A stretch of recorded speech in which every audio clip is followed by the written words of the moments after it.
getting to our panel today, which is publishing in the brave new do-it-yourself world. The way this works is I introduce the moderator, and the moderator introduces the panel, so we just kind of hierarchy.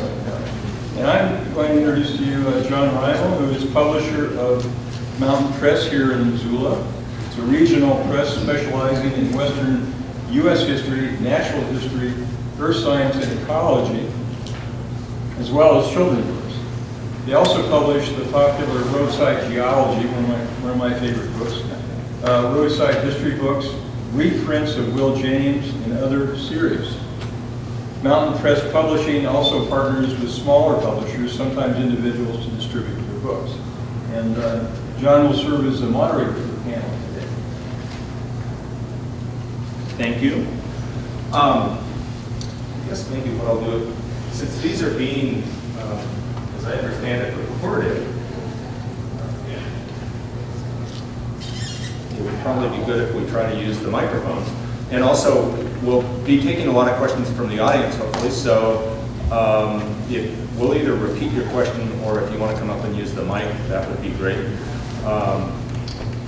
I wanted to introduce our panel today. You're probably wondering why a publisher of sort of a traditional publishing company is helping moderate a panel on self-publishing. And I think actually provides sort of an interesting contrast between the evolution that's taken place in publishing and the old school way of doing things and the new school way of doing things, if that makes any sense. But quickly introducing our panel. First is Valerie Harms, or Valerie, okay, other end. I got here late today, I apologize. We did the Define-a-thon last night. I don't know if any of you went to that, but yeah, the editors from Mountain Press actually managed to win, much to our own surprise. Which cost me a fair amount later at the depot. Valerie is the author of 9 books in various genres, including environment, psychology, women's studies, and biography. And she not only writes, but consults and teaches in these areas. And her most recent book is Dreaming of Animals, and she lives in Bozeman. And next, if I can keep track here, Barbara. Oh boy, I had this completely backwards. And I thought I had it right. Barbara's on the next page. And you probably all have one of these. Barbara is an author of Walking Wounded, and with the follow-up, which is the follow-up to Dancing on His Grave. And she is nearing publication of her 3rd and final book in the series called Chasing Ghosts. And she lives in White Sulphur Springs in Sequim, Washington. And finally, getting to where am I? Diane. Is the executive director of Author Solutions, a leading self-publishing service provider. And during her 30-plus years in publishing, she has been a literary agent, senior vice president and publisher of Harper San Francisco, and vice president and senior editor at Putnam Berkeley Group. She is the co-author with Susan Driscoll of Get Published, professionally, affordably, and fast, and lives in Brooklyn, New York. So she could also be she has a foot in each world, I would say. So I thought what I'd do is, I had a sort of a couple remarks that I thought I'd make, and then let each of our panelists sort of give you their perspective, and then it's probably most useful to all of you to take questions about what you're all, what challenges you're facing in trying to get published, and what you have to offer, and what you would like to get from the panelists. And I told all of them in an email a week or so ago that my standard spiel about the evolution of publishing is that years ago, when I first started in publishing, the barriers to entry into getting published were more actually physical barriers. If you didn't want your book to look like it came off of an IBM Selectric or a typewriter, you had to pay somebody to have it typeset. And in those days, that was a pretty expensive process because that part of the world was controlled by people who had machines like the Mergenthaler VIP or a CompuGraphic that cost upwards of $50,000 to $150,000, and set type in a sort of miraculous way of a combination of computer and photo optics and photography, really, and put it down on photo paper, and then someone would cut it up and lay it out by hand, and you'd actually cut the page numbers in by hand on the bottom of each layout sheet, and then you'd send those off to the printer to be printed. It was a rather laborious process. Corrections needed to be cut in with an X-Acto knife. You didn't click a few keys and make a word disappear. And then in the 80s, along came Apple Computer and a company called Aldus, and Aldus developed a page layout program called PageMaker, and suddenly you could lay books out on the computer screen, which was a huge leap forward. And those machines were only like $5,000 or $10,000. The problem was you still had to get them printed off to be camera ready for the printer, and that system was largely married to a 300 dot per inch laser printer that didn't really look all that good when you made a final print of it. So newer processors were put out that had higher resolution, and Mountain Press actually invested in one of the early photocopier, well, not early computer printers that was a 600 dot per inch printer. It cost us $15,000, which I kind of am shocked at now because it seems like it's such simple technology, really. But in those days, it was up there a ways. And so now that barrier was completely removed, and self-publishing began its early start with the advent of, I would say, PageMaker and the Apple computer. And the new barriers to the market have largely, in my mind anyway, become one of distribution and getting into the stores. The landscape of book publishing and book selling has changed tremendously. The independent bookstores have struggled the last decade with the rise of the chains and the big box stores. And you've seen a lot of independent bookstores disappear. The ones that are left generally tend to be very savvy about what they do and what they carry, and know their audience and their customers very well, and strive to provide very good customer service. Getting into the big box stores and into the chains is a much more difficult process than it used to be because the buying decisions are centralized and controlled by fewer and fewer people. And while the internet has opened up the market for everyone, and Amazon has provided a opportunity for a lot of people to access the market, it also has impacted the way books are sold into chains, and it's made it self-published books have a harder time getting into the mainstream. That's not to say they don't do it. Many of them do, and there are a lot of stories that a person who used to come to this show and push his self-published book regularly for the first several years that the Festival of the Book was in place, went on to sign a deal with a major publisher and is on the New York Times bestseller list, and he's only about 20 now, and he lives in Livingston, Montana. Christopher Paolini. Aragon was the book. But with that, I think I'll turn it over to our panelists and let them say a few words, and then we can take questions. So if we want to start, start at the end.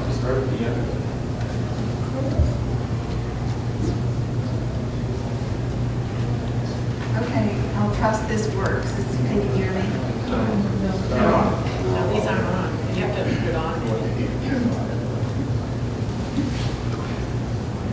There's a button. Now, can you hear me? Yeah. Can you hear this?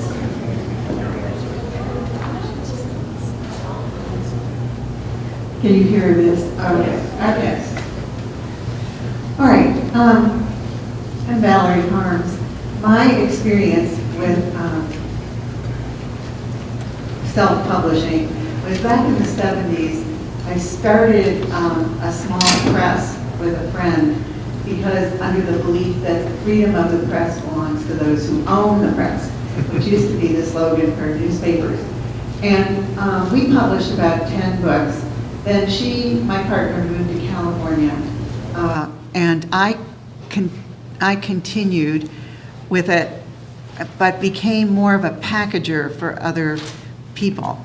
Now, in the meantime, I had been writing my own books. I had been published by traditional publishers. One book I had done on Elvis Presley, who I knew before he became famous, and I wrote it when he died. Became out of print, and the Authors Guild, which is a major writers organization, began a series. Actually, it was instigated by William Buckley to bring out of print books back in print, and they used a print-on-demand service called iUniverse. And I saw how I learned really quickly and began to use iUniverse in the packaging for other people because the advantages are tremendous in the sense that you don't have to lay out a huge amount of money for a print order. When you use one of these services, they prepare a book that looks like an ordinary paperback or a hardcover and price it. And it's listed in Amazon.com and Barnes & Noble, and bookstores can order it and so on. And they're printed as they're ordered. So you yourself don't have to pay for any of that printing. You do have to pay a cost to have it produced, and they usually have several different options, a basic, a more advanced, and then a really high customized service with some extra marketing stuff attached. They have a fixed royalty fee, but another advantage is that these books never go out of print. They will always be available for reproducing. The disadvantage is that these companies don't do widespread distribution or marketing. So a lot of that is left up to you. An author with a regular publishing company has to do a lot of marketing as well. So there's some overlap there. Now, I just wanted to mention that I used iUniverse.com with great satisfaction, and I have a handout up here which lists all these different options I'm going to just mention to you. Xlibris.com is owned by Random House, and they do a lot of color work with children's books and things like that. It costs more, but they're the only ones who do that.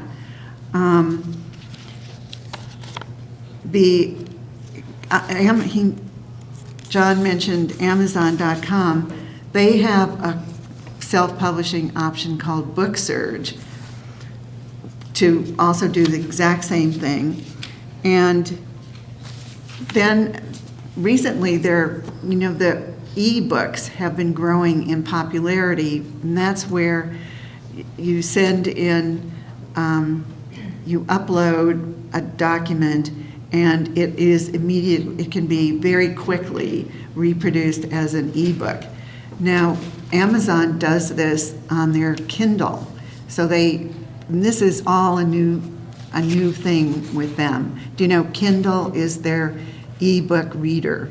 Sony also has an ebook reader. But these are options, like if you wanted to read John McCain's, or actually, I don't know if he does it, but I do know that Barack Obama's speeches are available on e-Kindle. You know, you can upload something in 10 minutes and get it out there. But sometimes those always have all the punctuation errors that might go along with that.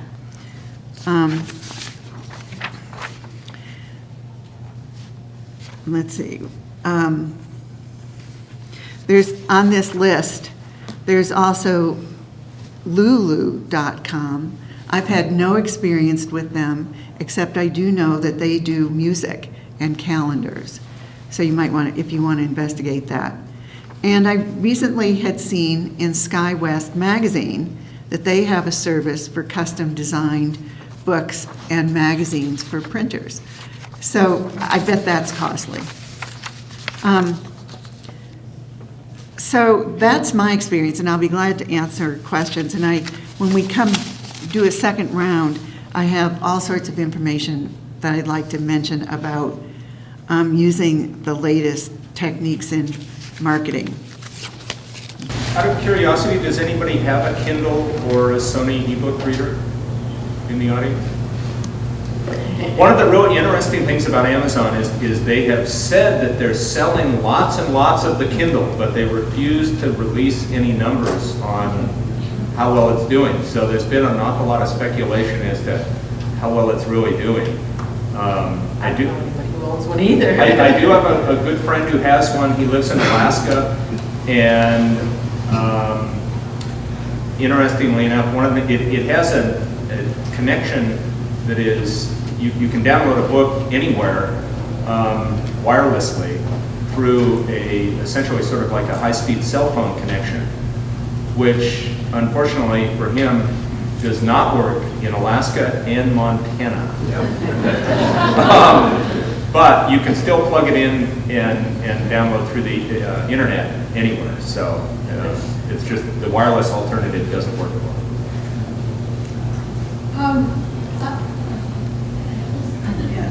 And we actually have two different microphone systems, which is why I keep moving around. The taping goes through this one, and the room goes through. Yeah. So we can use both of them. Right. They're separate systems. If the cameraman can't hear me, just speak up. So am I speaking?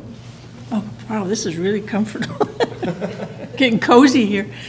I'm seeing some glazed eyeballs, so I'm going to step back 2 or 3 paces and tell you that computer literacy is almost mandatory in self-publishing, because you need to be able to talk to your provider.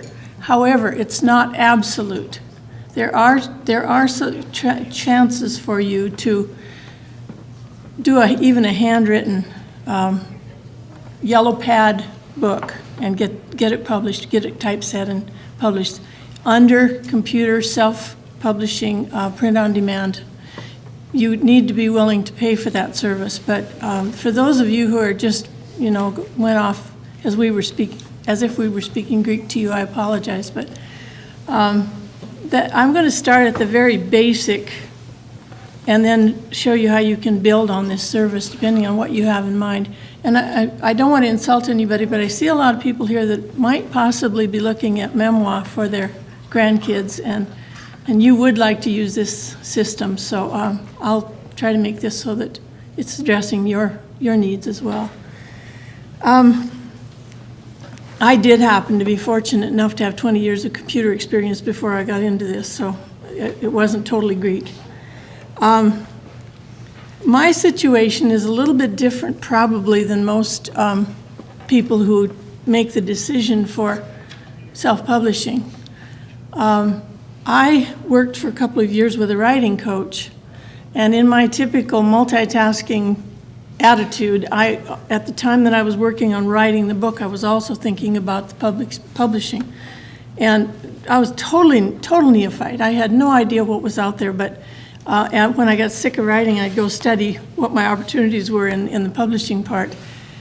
At the end of my 2 years of coaching, my mentor and I decided I had a product, and at that point it was time to decide, do I want to go self-publishing or go with the mainstream press?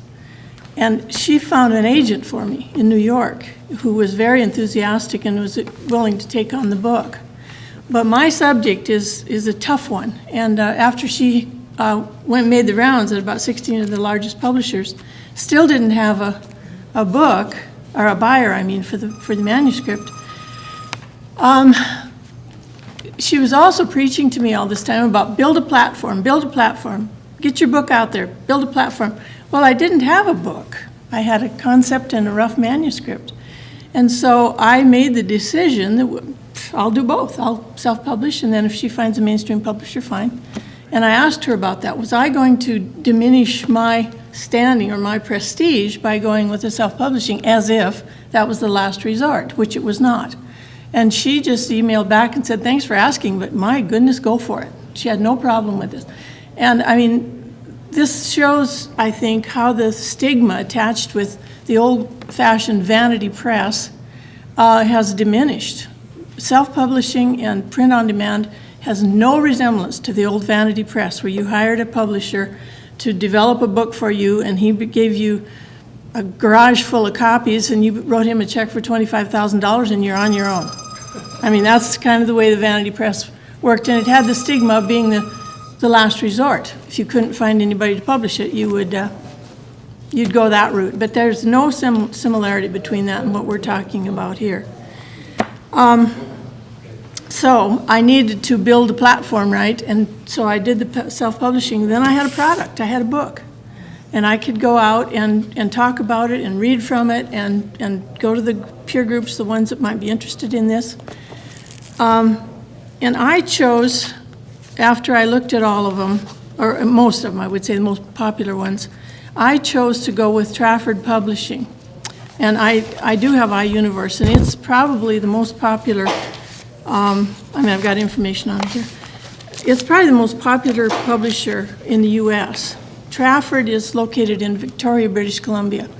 However, since I live west of Seattle, it's about 3 hours across the Strait of Juan de Fuca, so it's not a problem. They deliver books to me within 1 day. Trafford, I've found, and it could be just my opinion, they're somewhat more expensive than iUniverse. But I liked the array of services that they offered. The basic price that I started with was about $1,000 to get the whole thing put on the computer and get a file developed that they could use to publish print books as they're ordered, as Valerie said.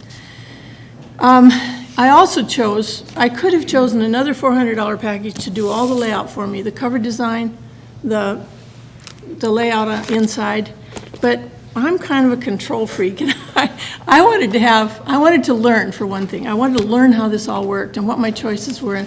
And so in the beginning, I started buying memoir books. I think I bought and read about 40 while I was writing my own. And as I was doing that, I noticed things about the books that I liked, what size, how big they were, the soft cover, hard cover, all those types of things, weighing it off against costs again. And of course, now after I've done two, I would have changed some things on the first one, but I did learn a lot. And my friend is a graphic artist, and he had some experience in layout and those types of things. So I chose to do my own layout. Trafford would have done it for me. But again, I said I'd like to have the control, and he changed this cover, I'll bet you 15 times. Trafford would have done it twice, and they would have said, no, you're done. 2 hours they'll give you. So for a lot of those reasons, I made all these decisions to do it the way I did it. The other thing that I liked about Trafford's package, and I think iUniverse offers this too, and I've got some information about Lulu here as well. And please understand, I'm not endorsing or recommending any of these.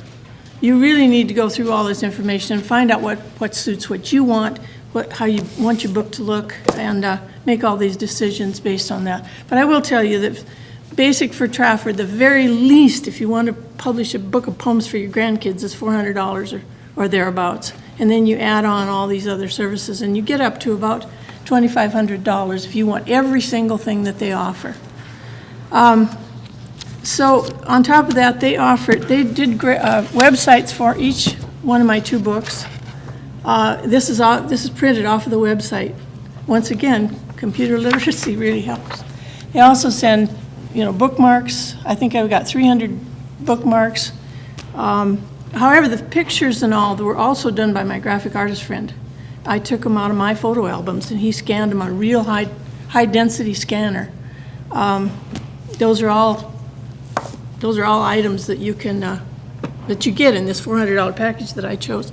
They also gave me promotional materials that I can use, posters of the front cover of the book, and these things were all included in that second $400. Also, they put my book on Amazon. They put it in Barnes & Noble online. They contacted Ingram and the big multi-publishers, the wholesale publishers, in their online bookstore. They take orders, sell the books, and pay the royalties to me. I get a check quarterly. So those are all things, if you really are serious about getting this book out, those are things you can elect to do. Right now, both of the books have sold in Australia, UK, Canada, and virtually every state in the United States. It came out in 2007, the first one, 2006, the second one 2007, and I think the 2 of them together through the online bookstore have sold about 3,000 copies. What else can I tell you? I'm going to confirm what Valerie said about the marketing. It doesn't matter whether you go with mainstream or self-publishing. You still have to go out and hit the road. You still have to build your platform. Go to the people who would be interested in this. And the mainstream publishers expect that of you too. Somebody said about Wayne Phillips, he wrote a book about the flora and fauna on the Lewis and Clark Trail, and he wasn't home a single weekend for the next 2 years. And he was mainstream. So that's something you just have, and it's getting more and more and more that the mainstream publishers really expect the author to get out there and be the salesman for them. I'll pass it on now. So. Good morning. Well, John was very kind in introducing me. He was right when he said I've been in trade publishing for over 30 years, but I have to set the record straight. It was 30 years ago, but I was only 2. Seriously, I have been in, as John said, I've been a publisher of a division of HarperCollins. I've been a senior editor at Putnam, published #1 New York Times bestsellers, was an agent, literary agent. But really, what I did in my entire career of trade publishing is reject authors. That's what my job was. Not because they weren't good enough, but because of the realities of the marketplace. And it's tough to be successful, and a traditional trade publisher has to bet on a sure thing. You were talking about a platform. You have to have established platform. The book has to be great, not just good. And certainly if you look at the New York Times bestseller list, you could say, well, I could write a book better than that. But there are a lot of factors that go into it. About 5 years ago, iUniverse, and I don't think either one of you know that I work for iUniverse, I thought that was kind of funny. So the nice things they said, I did not prompt them because they didn't know, and the bad things, well, I'll address. As authors, as an author myself, and all of you are authors or potential published authors, the first thing you have to do is self-promote. So I'll tell you that I wrote and published a book called Get Published, Professionally, Affordably, and Fast, with Susan Driscoll, and it was published by iUniverse, and we sold about 15,000 copies of it. I have a brochure here, and if you would like a free copy, and you fill out one of these and give it to me, I'll give you a free copy from our table, or if I run out, you can get one. I'll mail it in for you. The second thing in self-promoting is to tell everybody and anybody where you're going to be speaking. So tomorrow at 11 a.m., I'm going to be at the public library speaking at length about traditional publishing, which I know firsthand, about do-it-yourself publishing, like Lulu, Wordclay, or Complete, which is an Author Solutions company, sister company of ours, or doing it completely yourself, finding a printer, all of that, and what we call supported self-publishing. iUniverse, Author House, Ex Libris, all of those, and I'll be talking about what goes into getting that support. But really, as both Barbara and Valerie have said, it is a new world out there. And I left traditional publishing. A lot of my colleagues said, "What, are you crazy?" When I first left to work at a supported self-publishing company, they would, of course, call it a vanity publishing. But 5 years, a lot has happened. And we equate it to the independent movement. There is, of course, you all know about the big film festivals, Sundance and Tribeca, and the music, SXSW, and Coachella, hailing independent musicians. And there was a resistance to it in our side of the business, but it has totally changed. And I think that John was talking about the major upheavals with Apple and the word processing systems, but also in print on demand. And iUniverse and Author House and others, we really have changed the model of publishing. You don't need to have 10, 15, 25,000 copies of your book sitting in a cellar getting moldy. Print on demand is demand first. You want a book, we print it, we ship it in 24 hours. And Amazon and BarnesandNoble.com, you can't tell the difference. So that has been also a major change in the business, is the printing methods. And now when I go to lunch, because that's what you do in traditional publishing, is you go to lunch. I mean, I used to reject authors and go to lunch. 50 pounds later, I can attest to that. But really what, in the past, you'd talk to your friends, the publishers, co-editors, and you'd talk about, what's going on with your family, my family, what trips you've been on, talk a little bit about publishing. Now they grill me. They actually read my book. I mean, no one ever reads a book you give to somebody in publishing. They grill me about it, and there's a fascination about this part of the business because traditional publishing models, as both Valerie and Barbara said, is basically do-it-yourself because publishers cannot afford to subsidize authors in this marketplace. And as you all know, I don't have to tell you about the recent financial crisis, it's going to affect it even more. Lists are going to shrink, marketing budgets are non-existent except for major bestsellers already. So you're really self-promoting already. And rather than, like you were saying, having a book sitting on a shelf, not doing anything, now you have an opportunity to self-publish. I think that the subtitle of my book is really important because it says professional, affordable, and fast. Professional is first, and that's what iUniverse stands out in the marketplace, is that, and our sister company, Author House and Wordclay and Ex Libris and Trafford, they're all great publishing companies. There are some out there that are not great. Those companies are all very good. The ones that promise you the world, we're a traditional publisher. They give you $1 advance and they call themselves traditional publishers and tie up your rights for years. So be careful of that. But basically, iUniverse, I'm very proud to be a part of because we not only let authors control their books, but we guide them. The professional part of it is important. We have people like me who have come from trade publishing, who have experience working with major authors. We have a marketing director who came from traditional publishing and was a book buyer at Borders. So what we say is, and I always tell the story, I'll probably repeat it again tomorrow if there are people who aren't there. I always talk about the dead baby cover. There was an author who wrote a very good mystery, got Editor's Choice, which is our designation for a better book. And he painted, he was also a very good painter, and painted a photorealistic picture of a baby doll. You know, the porcelain dolls that look so real that you think they're going to cry when you pick them up. And the head was bashed in, there was blood and guts hanging out, dripping over the title. And we said, no, dead babies on covers do not sell books. It was not a saleable cover. So sure enough, he insisted on it, and we said, fine, you're in control, author's in control. Well, he came back about a month later with his tail between his legs, saying his friends all said, what, are you crazy? Dead babies don't sell on covers. So what we had said was, follow our professional advice. If you don't want to and you think that you're right, prove us wrong. Go out and prove us wrong. So we put on I'd call it a suitable cover for a thriller. It was Child in Jeopardy book, but it was we put a suitable cover on it. He's a disc jockey in the Detroit area, and his book sold wonderfully.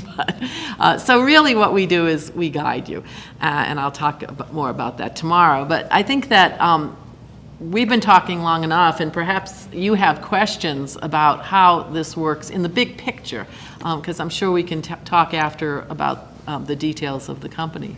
I just wanted to say one more thing. Sure, Okay. of course.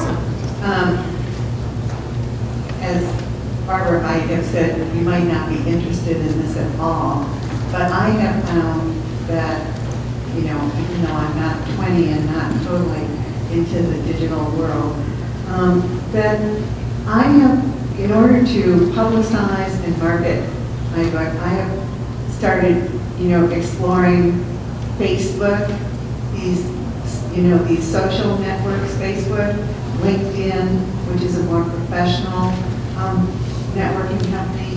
A podcast has been made now, what that is, that's where somebody might interview you and record it, and then it's available online on their website, or if you have a website, you put it on yours, which I've done. I've had to learn how to make my website a very, a lively place, and I'm constantly trying to figure out how to make it lively. Now, you can ask me more questions about that later. I won't say another thing. Why don't we open it up to questions? I think several things have been touched on that are worth exploring. Valerie mentioned social networking. Actually, at Book Expo America, which if you ever get a chance to be in the same town where the country's largest book fair is held, if you can manage to find a way to get into the show, it's a wonderful experience. But this last year I attended, and it was the first time I'd attended where we didn't exhibit. And so rather than having to be down on the exhibit floor all day, I actually was able to attend sessions. And a lot of the sessions were tied to the things that we're talking about here. Social networking. Jeff Bezos did a presentation on the Kindle. And there was a woman a publisher who said she would not publish anyone who did not have a website and a blog, which I thought was a very interesting condition to set for your authors. We reprinted a number of books by Will James, who has been dead for over 50 years. And that led to a lot of jokes among our marketing folks about how nice it was to have an author with a pulse. And you do depend, no matter whether you're self-published or whether you're traditional publishing, you have to rely on the author an awful lot to do a lot of promotion. At the Publishers Association of the West conference last year, there was a woman who published a book. She used to work for Interweave Press, a small press that does weaving books and magazines that has actually done phenomenally well. She spun off, no pun intended, and started her own company and self-published her first book, which was on a rather rarefied form of weaving that is performed by native peoples up in Alaska, or British Columbia, and her author lived out in, the middle of nowhere essentially. Couldn't do traditional author tours, but she did podcasts. And prior to their publication, they had already gotten orders based on her podcasts of the weaving world of over 3,000 copies before they'd even released the book. So with that, why don't we open up to questions and see what all of you have in the back? You had alluded to this, but when you look at the writer's market and the Christian writer market books, you see pages about self-publishing companies. How do you evaluate them as to whether they are good? Is that the word used? Whether they're good or whether they're going to rip you off or whether they don't follow through. How can you tell the good ones from the not so good ones? Well, Repeat the question. the question is, there are a lot of self-publishing service providers out there. How do you tell the good, the bad, the ugly? You didn't say that, I did. I think really the first thing you do is you look at their website. I mean, see how professional it is. I mean, that is one thing that I think that I can't help doing, and I've gone on, really big companies' websites, and they're terrible. But you look and see what they're saying, what their messaging is. If they're promising, if it's too good to be true, it is. If they're promising that you're going to be the next big bestseller, they're lying. It takes a lot of hard work to get there. Yes, virtually every single person in this room has the potential to be a bestseller. It takes a lot of work. Look at their contracts. They should have it posted online. If they tie up your rights for a day, then they are probably and asking you to pay at the same time. When I was a literary agent, I used to say, don't ever go with anybody that asks to pay. Well, if you're honest about it and you're saying, well, you're paying to be published, we're helping you to self-publish, I think that's fine. But if they're pretending to be a publisher and yet asking you to pay, that's a big red flag. And does anybody here know how long the term of copyright is? Anybody know what the term of copyright means? Term of copyright is the length of time that a publisher or whoever you give your rights to, you or anybody else, it's 75 years plus, it's your life plus 75 years after you die. And I watch Law and Order, and there's no sentence that's anywhere close to that. It's life plus 75. You don't want to tie up your rights to the term of copyright. You would have to HarperCollins and Putnam and Simon Schuster and all that, but you also have to have an out clause, how to get out of it. So that's a very important thing to do. And the other thing is go on the blog, go on, Google iUniverse, Google AuthorHouse, Google Lulu, and see what people are saying about us. I take pride that people say good things, but someone has an axe to grind, they're going to say something, take it with a grain of salt and figure out, what's good and what's bad. I'm sure you have other. Are there any sites that people go on to talk about their experiences specifically? I don't know. I I just trust the good experiences I've had with iUniverse and Ex Libris. And I've heard bad things about AuthorHouse. Yes. Well, AuthorHouse is now owned by Author Solutions, and so I'll come to their defense. Author Solutions is now iUniverse, AuthorHouse, WordClay, and a company called IncuBook, which is like one of those photo books like Kodak. You get all your photos in there. And believe me, I mean, as I'd been at iUniverse for 5 years, and I used to hear the same things. And yet, I think that Author Solutions has really taken that company to new extremes. And if you hear, if you had a bad experience, I mean, come to me directly at Gedymin at authorsolutions.com. We're really trying to make that first word professional. I think the difference is that many companies, and AuthorHouse among them, as I said earlier, lets the author put that dead baby on the cover and then complains about it. Oh, this book is not professional. This book is not up to speed. What you send in is what we get. If we tell you this book needs editorial services and you don't get them, and then you complain that there's typos in your book, this is a self-publishing service provider industry. We're helping you to self-publish. And so you have to take responsibility. So, yeah, AuthorHouse has had problems in the past, and I think some was warranted and some was not. Okay. Yeah, I would look online, and those of you in Missoula have probably all seen that blue pickup truck that has his whole side painted about what bad service he got at one of the auto dealers.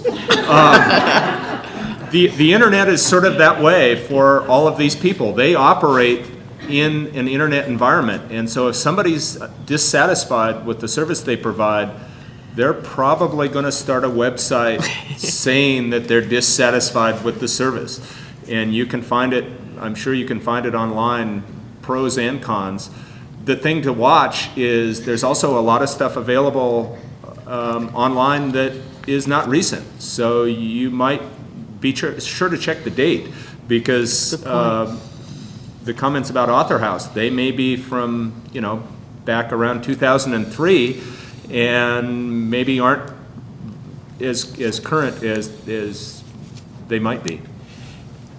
I'm just in the throes of finishing my Universe publication, and I was wondering if you could expand on the editor's choice, what goes into that, and what excludes you, because when I had my initial evaluation, it was suggested that it was could be headed for Editor's Choice Award. I haven't heard a word since, and I talked to my PA this morning, and he didn't seem to know, or sounded rather disinterested to me. The person was talking about iUniverse, and she is an iUniverse upcoming author, and how she would or would not get into Editor's Choice. Editor's Choice, I don't want to take up too much time about iUniverse, because I'll be talking about that tomorrow, and I can answer your specific question afterwards.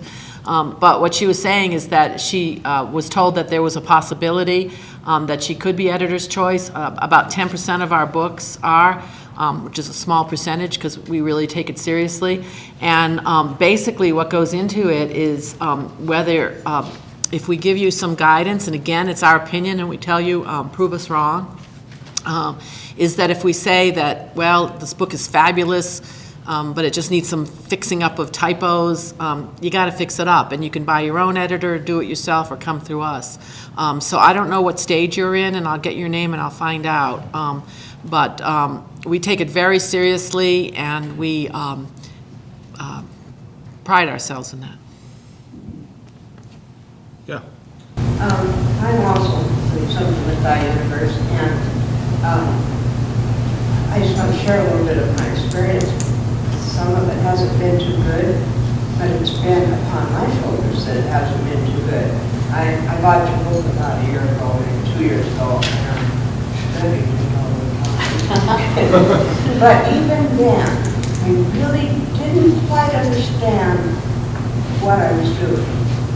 So I went out and paid for an editor before I submitted, and that editor didn't do too good a job. And so, of course, when it came back from review, it needs more editing.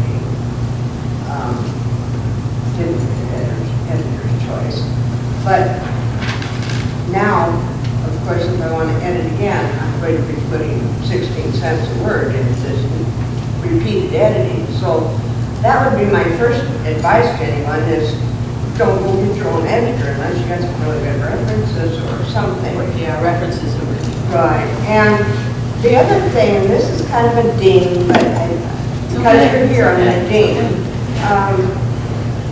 After I was referred, I didn't get any correspondence for the longest time, so I called and I got a hold of some woman, and she said, the fellow who contacted me regarding the additional editing,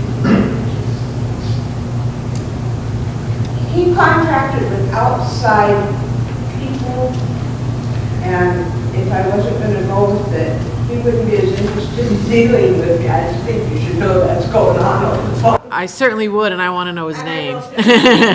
Later.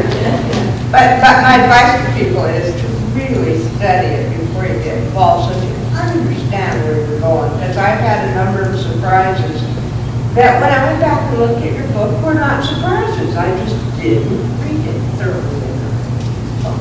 But I'm not unhappy with it. It's coming along. It'll be okay. I think I'd like to talk to you about it. Sure. Yeah, and my book is a memoir about Montana. And I've noticed that some of the local publishers are doing custom work themselves. Is there an advantage to go to someone local who understands the situation rather than long distance kind of thing? I mean, I just would like a general answer on that. The question was, is there an advantage to using a local publisher for services over dealing with someone long distance? And I guess it all depends on your comfort zone and your comfort level with the technology. As Barbara alluded to, I think there's a huge disparity out there that hasn't quite been addressed of people who want to have something published but aren't necessarily comfortable using the tools that are available for self-publishers to get the job done. And computer literacy or illiteracy has a lot to do with that. And it is a bit of a cultural divide, I think. There are a lot of people who do need help getting just to that stage. The advantages of working with someone local are usually just that, you can actually go talk to them, and that really helps in some situations. Mountain Press does do a few outside projects where we essentially, help you get a book published, and then turn it over to you. We don't consider ourselves a self-publisher. The books that we do for ourselves, we undertake all the costs of production and editorial and design and layout, and then pay the author a royalty on the money we receive from the sale of the book. But we have done, a few family histories and county histories and things like that.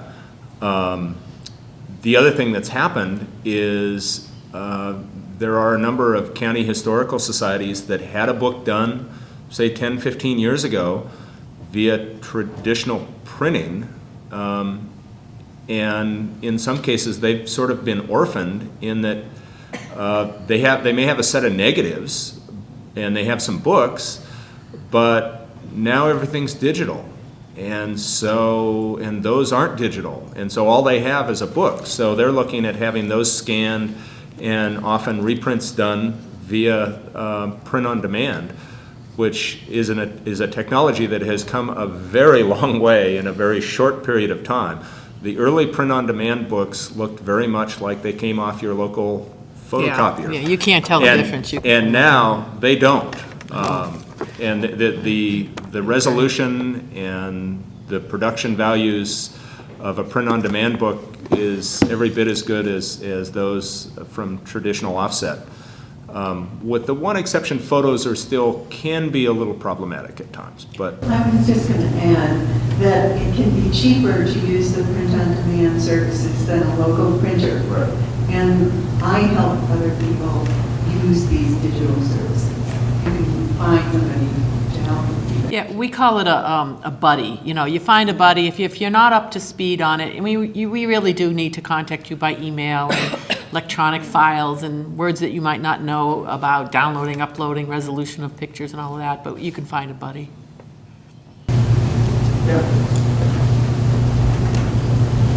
I'm still curious about comparing the two ways of publishing.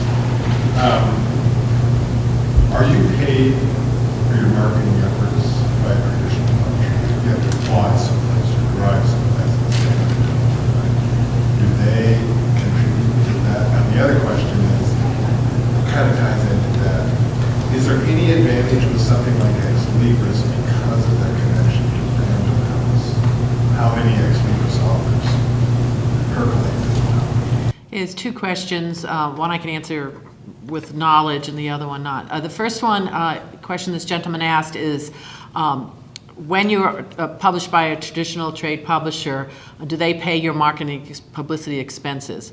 I can say that when I was publisher of Harper San Francisco, a tiny percentage of our authors were sent on tour, it's called, and it's worse now. Marketing budgets, I'm being honest with you, marketing budgets, and if somebody was sitting in here from a traditional publisher, they'd agree. Marketing budgets are based on how many books advance, and advance of books is the opposite of print and demand. It's print and then wait for the demand. So let's say you are thinking there's going to be a 50,000 first printing, which is huge. and it comes in, you're looking at the last figures, and I sat in those meetings, waiting, and it comes in at around 7,800. Do you think we're going to spend $25,000 promoting that? No. So what they look for now, and this was like 8 years ago, I was publisher of Harper San Francisco. It's now called Harper One. I kind of tease it like Capital One, Harper One, but anyway. They look for authors who have what you said, that platform. And you can establish the platform in today's day and age so much more easily. Yes, a website is essential. It helps when you're alive, but, a website. But their estate could do it. A website that's active and up to date. And there's a whole host of people who help authors create websites. We have an affiliate company that we send people to, again, fee-based. Go out, and we have an author named Eric Penz, and I'll give him a pitch, he wrote a book called Cryptid. And it's a book sort of about like Abominable Snowman and mixing Lewis and Clark. Those of you who live in this Lewis and Clark territory might like it, CRYPTID. And he went to every Lewis and Clark park and organizations and promoted it himself. He went to science fiction because I didn't know that they were into Abominable Snowman. So what I'm saying is that you have to create that platform. A publisher's not going to buy you unless you have one these days. And when I was an agent, somebody said to me one day, well, I was trying to sell a novel, and they said, well, what's his platform? And I was like, fiction, what kind of platform are you talking about? I got so angry. But that's what they're looking for, people who have exposure. Your second question about Ex Libris was, I forgot it. Could you repeat? Filtering up to Random. They're owned by Random House, and is there filtering up? I really don't know, but I think the same thing applies. We used to be owned by Barnes and partly owned by Barnes and Noble, and we still have a strategic partnership with them. And so yes, we have programs that they look at your books for actual bookstore, brick and mortar distribution. But basically, whether it's your book is published by Ex Libris, who has a connection to Random House, or you do it yourself, the same thing applies. If your book sells, they're going to notice. They're not going to notice. And we have an author, where is it here? Lisa Genova, who wrote a book called Still Alice, and I'm just now reading it, and it's really great. And Simon & Schuster found out about her and paid $500,000 for pocketbooks. We had another author wrote a book called Bones of the Dead, and I can't remember her name right now, I'm sorry, I'll have to look it up. And she went online, did all of these things, and 2 months after her book was published, went through all the editorial services, got editor's choice. We told her book really needed work, and she said, okay. She put her ego on the shelf, she did it. Simon & Schuster, again, bought not only one, but 2 books for reported $2 million. I happen to know it's $2 million, but I can't say it out loud. It's because she did everything. She got everybody's attention. So it doesn't matter who they're owned by. It's what you do. I'd like to add a little bit to that, talking about if you get paid by the the mainstream media. It seems to stutter about you. I apologize. In 2007, Jeff, my husband and I decided we'd go on a marketing tour of our own, which is similar to what the big publishers do, only they choose bigger cities. We chose Eastern Montana because that's where my book was set. And it took us 2 months, and we sold 800 books in 14 communities, and over 2,000 people showed up to. And in order for me to have made the same amount of royalties on these books through a mainstream publisher, they would have had to have sold 25,000 copies. And we sold 2,000 and made the same amount of royalties. So it's a 100% markup when you do it yourself. You get a 10% royalty when it's mainstream publisher. So.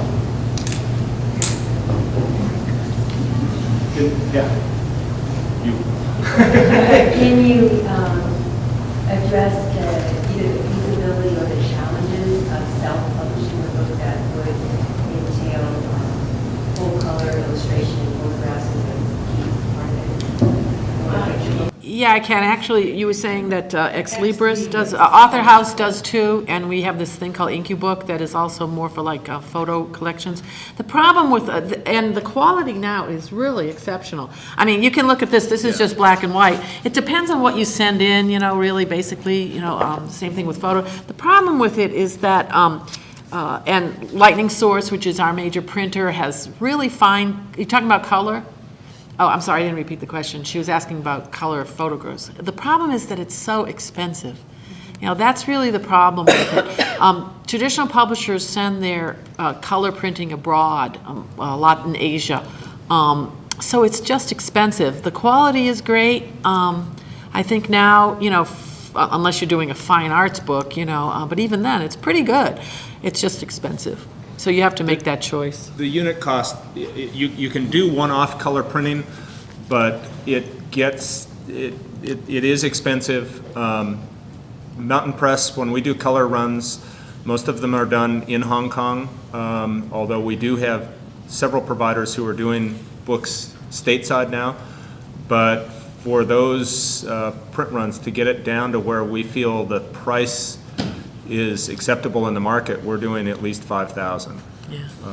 And color is still a bit of a challenge, I would say, for print on demand. Yeah, it's it can be expensive. done, it's just, you know, you're going to pay so much per book that it's going to be almost what you want to be charging for it. Yeah, it's expensive. There was a question over here. Yeah. This trend from traditional to the computer, you know, self-publishing, is this giving a writer more time to write, or is it cutting into his time to write? Good question. The question was, if you self-publish, are you taking on more of the work, and is it thus cut into your time as a writer? And I would say absolutely. I've been trying to publish 3 books. I mean, publish one a year and promote them as I went along. And oh, you can't believe the words of resentment and going out the door when I was, you know, I needed to do these promotion things, and I still had this second, third book that I wanted to. So it's a trade-off, but you really don't have any choice. Whether you're mainstream or self-publishing, Yeah, exactly. you're still going to have to do that promotion. So Yeah, it'll take a little longer to write the second book. I think what Barbara's talking about is the promotion of it, but if you did it completely on your own, a friend of mine from the Bahamas, a lovely woman, wrote a memoir about an island that I go to a lot, and she asked me to, this was before I was at iUniverse, she asked me to help her self-publish it. I mean, I've had every hat in publishing, so I knew how to design, and it was like literally cut and paste. It's funny that they call that in computers now. And I cut and pasted this, and I had to ask friends. I spent a lot of money on my own because I wanted to help her do this.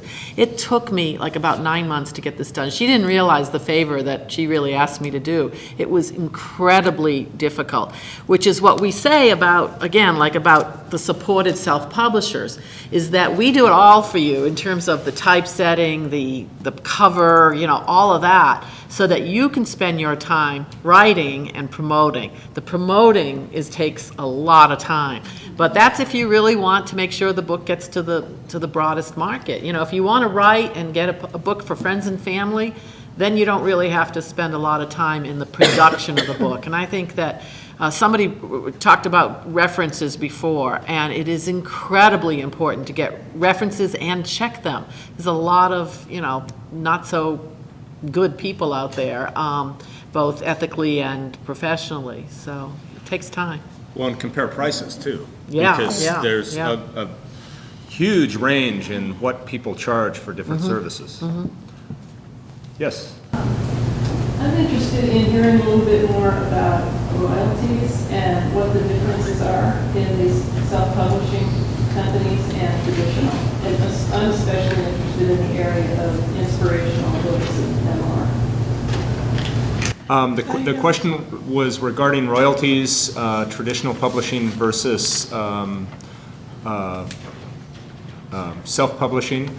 And from a traditional standpoint, royalties usually are based on either the amount of money that the publisher actually receives from the sale of the book, keeping in mind that most publishers sell their books at 40 to 55% off the retail price, or the other royalty schedule is a royalty schedule based on the retail price of the book.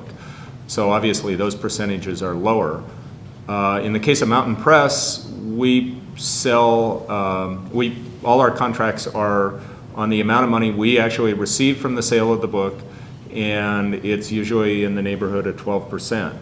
On the other hand, you don't have any expenses for printing, editorial, any of that. We won't be sending you on huge author tours, but if you have a speaking engagement somewhere and need some gas money, we might help with the gas money. So we don't have a huge budget for marketing, and basically we dole out those dollars as carefully as we can, and I'll let you all address the self-publishing end. I'll speak a little bit about the cost. And I'm familiar with Trafford because I've done 2 books through them. And, I think that iUniverse is similar. It set the price of the book by the number of pages.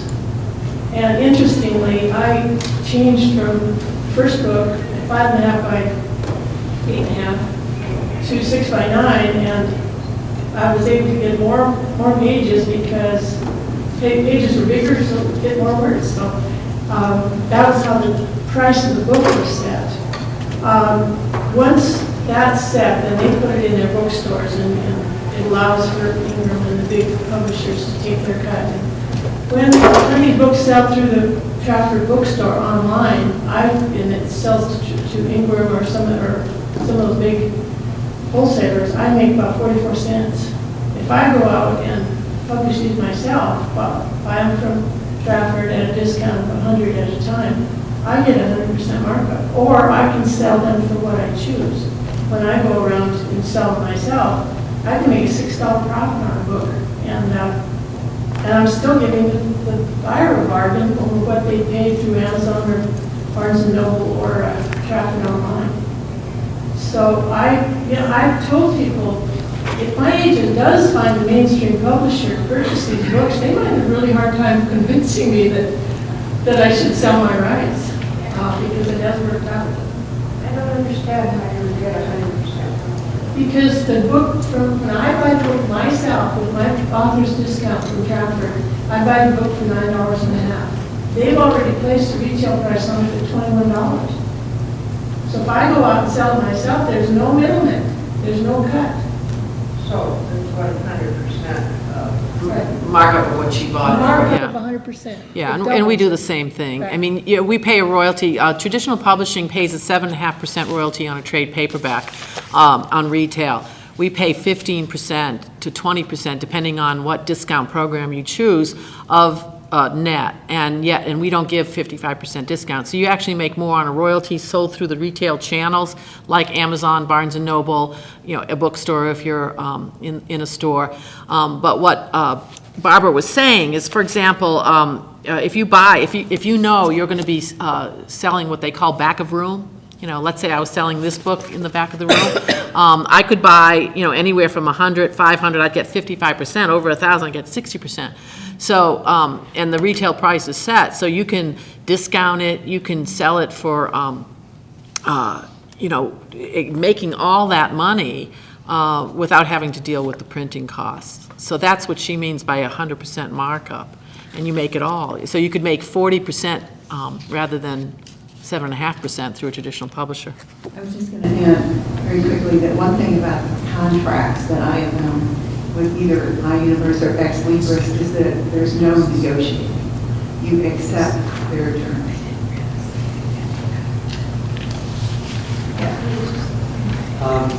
I'm coming from a slightly different point of view. A couple comments is, I made a little zine, just 11 by 17, two-sided last night.